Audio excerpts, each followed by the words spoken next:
We are Quan Yin. We have chosen to speak tonight to you from the garden. We have chosen to hold the energies of the garden and connect that energy to your hearts. We have chosen to remind you of your brothers and sisters of the flowers and how much healing energy they bring in their vibration.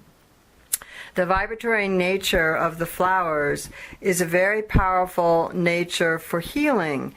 It's very powerful for each one of you to hold those vibrations within your own.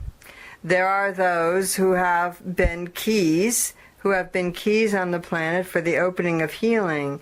There are those who have received information on how to work with the flowers and bring their vibrations into elixirs, bring their vibrations into essences that you may use.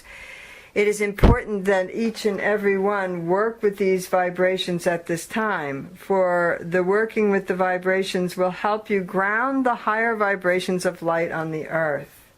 We have spoken to you at length over the past several years of your connections with the flowers, of your own flower natures being activated.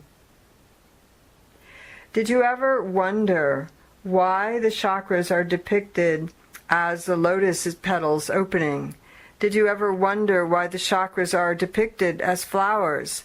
You have a flower nature, and the flowers have a divine nature as you have a divine nature. That divine nature is imprinted within the flowers. That is why these delicate beings have been on the planet since the beginning, have been blooming on the planet and growing on the planet. That is why they have been bringing energy of peace, of harmony, of love, of beauty. That is why they appear when someone is trying to open another's heart to love. That is why bouquets are shared and flowers are shared and poems are written about love, talking about flowers. The flowers hold a vibration of divine nature and the divine nature of love, the essence of it. And so when you connect the flower essence with the essence of your divine nature, you create a very powerful bridge between the elements on the earth and the divine elements within the earth and the divine elements within the earthling or the earth body. And so we speak to you of flower essences. We speak to you of essential oils of flower and the purity of the flower. We speak to you of the words, vibrations, and thoughts of the flower. When you lay yourself in the garden, the flowers speak to you. There are many of those on the planet who work with flowers in their healing modalities and in their own lives. You understand the flowers and they speak to you. We speak to you. The time of flower opening is upon the earth. The earth is opening like a flower. Heart chakras are opening like a flower blooming. Throat chakras are opening like a flower blooming. Third eye chakras, crown chakras. There is a great deal of opening on the planet. Second chakras, third chakras, and first chakras are opening. The first, second, and third chakras are very interesting chakras before they hold a divine seed within them, just as the others do. At the same time, they have the defenses. Think of a flower and the bloom of the flower. Think of a rose. The stem of the rose has thorns. The lower chakras have thorny aspects to come through. The fairy tales that were told on your planet often have images. They have images in them when they are told in their true form without being watered down. They have images within them and metaphors that teach you about the human's journey in and evolution into enlightenment. So the thorny aspects of your first, second, and third chakra are being felt on the earth as the blooms and the divine essence begins to open within those parts.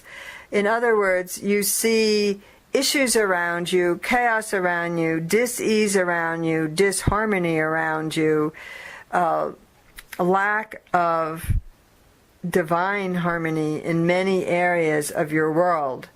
In government, in healing, in spirituality or religion, these were areas that Saint Germain spoke to you of earlier in this year.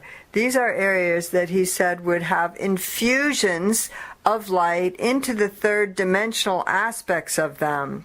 When infusions of light go into your root chakra, your belly chakra, and your power chakra, those infusions of light bring up the spaces of dis-ease. True as well in heart, throat, third eye, and crown. But for now we will focus on these three chakras that connect all humanity to their survival nature, all humanity to their power nature, and all humanity together.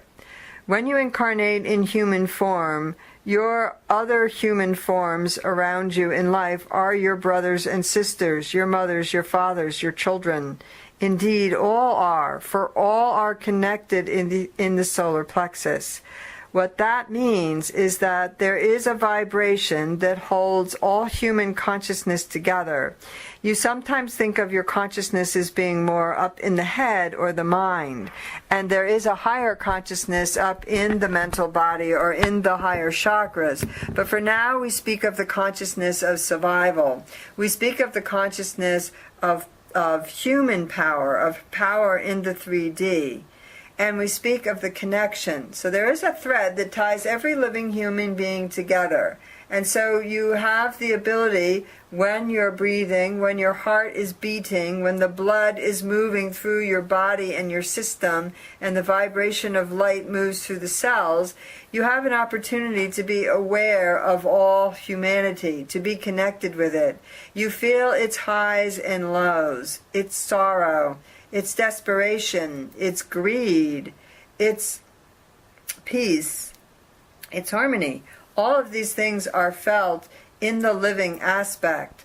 What happens is you begin individually to develop certain filters, and some of the filters that you developed have been developed over time. By this we mean karmic time, over your interactions with humanity before, in the before time.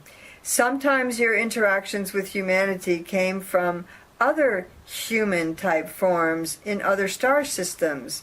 There have been other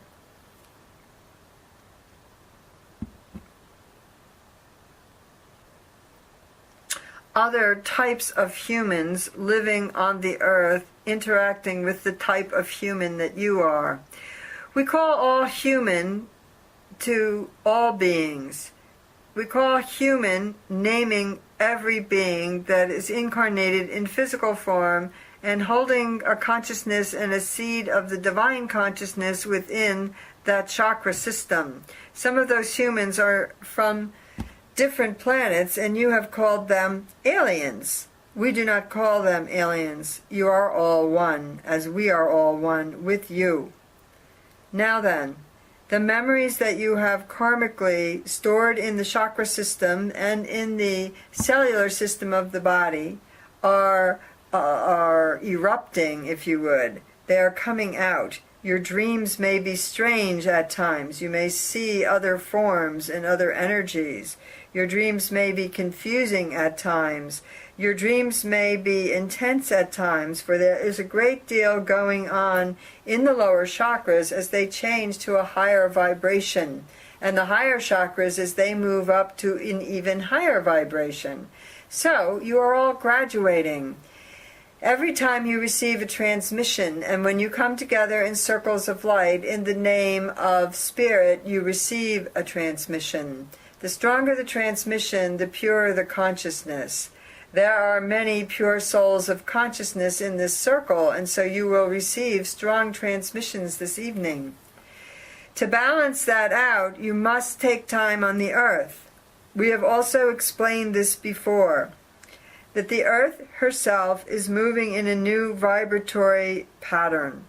The new earth exists. It has superimposed itself over the old earth, and there is a shifting between that superimposition. The new earth is becoming lighter. It is separating from the old earth. And in that separation, any parts within the self that are attached to stories, patterns, belief systems, traumas, anything basically that is not love from your past experience is being felt.